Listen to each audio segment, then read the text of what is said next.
40 ఏళ్ల అనుభవం తమ్ముళ్ళు. ఇవన్నీ కలిసిన తర్వాత జగన్మోహన్ రెడ్డి ఒక లెక్క అని మీకు తెలియజేస్తున్నా.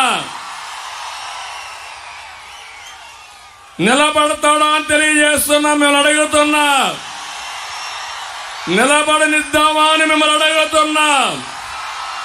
ఇంటికి పంపించడానికి సిద్ధమా అని మిమ్మల్ని కోరుతున్నా. సిద్ధం అంటే గట్టిగా చెప్పండి. జగన్మోహన్ రెడ్డి ఎక్కడో సిద్ధం అని తిరుగుతున్నాడు. మీరు చెప్పాలి గట్టిగా చప్పట్లు కొట్టి, జగన్మోహన్ రెడ్డి నిన్ను ఓడించడానికి మేము సిద్ధం. లాస్ట్ లో ఉండే తమ్ముళ్ళు, ఇటుపక్కుండే మీరందరూ కూడా తమ్ముళ్ళు. ఇప్పుడే ఒకటే చెప్తున్నా జగన్మోహన్ రెడ్డికి, ఈ సభ చూసి చెప్తున్నా, మమ్మల్ని అడ్డుకోవాలంటే సైకిల్ స్పీడ్ వేస్తాం, తొక్కుకుంటూ వెళ్ళిపోతాం. పగలగొట్టాలని చూస్తే గాజు గ్లాసు మరంత పదనెక్కుతుంది. నీ గుండెల్లో గుచ్చుకుంటుంది. ఖబర్దార్, జాగ్రత్తగా ఉండు. బురద వెయ్యాలని చూస్తే కమలం వికసిస్తుంది తప్ప నీ బురద అంటదు. ఈ మూడు కలిసిన తర్వాత తమ్ముళ్ళు ఇంకా అన్స్టాపబుల్. ఒక విషయం మీరు గుర్తుపెట్టుకోవాలి. పవన్ కళ్యాణ్ గారు కొన్ని విషయాలు చెప్పారు. ఈ మూడు పార్టీలు కలవడం మా కోసరం కాదు, మనందరి కోసం, ఈ రాష్ట్రం కోసం, ఈ పిల్లల భవిష్యత్తు కోసరం కలిశాం. అంతేకాకుండా 2014లో మేము కలిశాం. బీజేపీ, తెలుగుదేశం కలిసి పోరాడాం. పవన్ కళ్యాణ్ గారు ఒకే మాట చెప్పాడు, నేను ఎన్డీఏకి మద్దతు ఇస్తానని బేషరతుగా మద్దతు ఇచ్చిన వ్యక్తి పవన్ కళ్యాణ్ గారు. ఆ రోజే మీరు చూస్తే వెస్ట్ గోదావరి జిల్లాలో 15కు 15 గెలిచాం. 3 పార్లమెంట్లో మనమే గెలిచాం. ఇప్పుడు మీ జోరు చూస్తా ఉంటే ఇది ఆగే పరిస్థితిలో లేదు. మా కాంబినేషన్ సూపర్ హిట్. అయితే ఇక్కడ ఒక విషయం గుర్తుపెట్టుకోవాలి. ఈరోజు ఏదో మేము అధికారం కోసమో ఇంకో దానికోసం మేము కలవలేదు.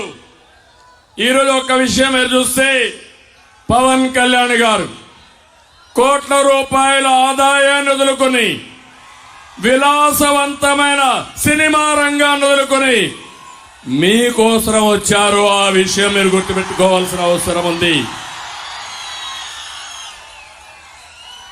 చాలా మంది సినిమాలో హీరోలుగా ఉంటారు కానీ ప్రజల్లో నిజమైన హీరో పవన్ కళ్యాణ్. అనేక సందర్భాల్లో పవన్ కళ్యాణ్ గారి పైన వ్యక్తిగత దాడి చేశారు, మానసికంగా వేధించారు, ఎక్కడికక్కడ అడ్డుపడ్డారు. కానీ వారిని చూసినప్పుడు నాకు అనిపించింది, మడమ తిప్పని నాయకుడు పవన్ కళ్యాణ్ గారు. చీకటి పాలన అంతం చేయాలని ఎన్ని అవరోధాలు సృష్టిస్తే మేమంటే రాటుపోట్లకు బాగా అలవాటు పడ్డాం. కానీ పవన్ కళ్యాణ్కి అలవాటు లేకపోయినా నిలబడమే కాకుండా నిలదొక్కున్న నిజమైన నాయకుడు పవన్ కళ్యాణ్ గారు అని చెప్పి నేను మీకు తెలియజేస్తున్నా. ఈరోజు ఒక్క విషయం మీరందరూ గుర్తుపెట్టుకోవాలి. కొంతమంది మా ముగ్గురిని విమర్శిస్తున్నారు, నన్ను విమర్శిస్తున్నారు. పవన్ కళ్యాణ్ గారిని విమర్శిస్తున్నారు. బీజేపీ నాయకుల నుండి పురంధేశ్వర గారిని, నరేంద్ర మోడీ గారిని కూడా బీజేపీని విమర్శిస్తున్నారు. ఒక్క విషయం మీరు చూడండి, ఈరోజు మేము సీట్లు అడ్జస్ట్ చేసుకున్నప్పుడు నా జీవితంలో ఎప్పుడు కూడా ఇటువంటి రాలేదు.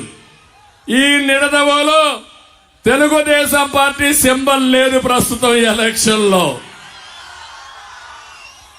ఒక పక్కన బీజేపీ అభ్యర్థి పురంధేశ్వరి గారు ఇక్కడ ఎంపీగా నిలబడుతున్నారు. ఇంకో పక్క దుర్గేశం గారు ఎమ్మెల్యేగా నిలబడుతున్నారు. మొట్టమొదటిసారిగా తెలుగుదేశం పార్టీ రెండు పార్టీలను సపోర్ట్ చేసే పరిస్థితికి వచ్చాం. ఈ పరిస్థితి నాకే కాదు, మిత్రుడు పవన్ కళ్యాణ్ గారికి కూడా వచ్చింది. ఇంకో పక్క బీజేపీ కూడా జాతీయ పార్టీగా ఉన్నా పోయినసారి కంటే తక్కువ సీట్లతో వాళ్ళు పోటీ చేసే పరిస్థితి వచ్చారు. మేము త్యాగాలు చేశాం. రాష్ట్రం కోసం మేమందరం కలిసి మేము ముందుకు వచ్చాం. మావి 3 జెండాలు. జెండాలు 3 అయినా అజెండా ఒకటే. అభివృద్ధి, సంక్షేమం, ప్రజాస్వామ్య పరిరక్షణే ధ్యేయంగా 3 జెండాలు కూడా మీ దగ్గరకు వచ్చాం. నిండు మనసుతో ఆశీర్వదించమని మరొక్కసారి మిమ్మల్ని అందరినీ కోరుతున్నా. ఇక్కడుండే 3 పార్టీల కార్యకర్తలు నేను ఒకటే చెప్తున్నాను, ఇక్కడ తెలుగుదేశం పార్టీ సింబల్ లేదని, సైకిల్ సింబల్ లేదని మీరు అధైర్యపడితే రాష్ట్రానికి నష్టం. ఇంకో నియోజకవర్గంలో జనసేన గ్లాస్ గుర్తు లేదని వాళ్ళు అధైర్యపడితే అక్కడ పార్టీకి నష్టం. ఇంకోది ఇక్కడ బీజేపీ వాళ్ళ పార్టీ సింబల్ లేదని వాళ్ళు కూడా అధైర్యపడితే ఈ అలయన్స్ కే ఫ్రంట్ కే నష్టం. నేను ఒకటే మిమ్మల్ని అందరినీ కోరుతున్నా, ఈ రాష్ట్రంలో ఉండే మీ అందరిపైన మనందరిపైన ఒక చారిత్రక బాధ్యత ఉంది. జగన్ చేసిన విధ్వంసానికి, చేసిన అప్పులకి, తప్పులకి ఇప్పుడు రాష్ట్రం ఒక వెంటిలేటర్ పైన ఉండే పరిస్థితి వచ్చింది. ఈరోజు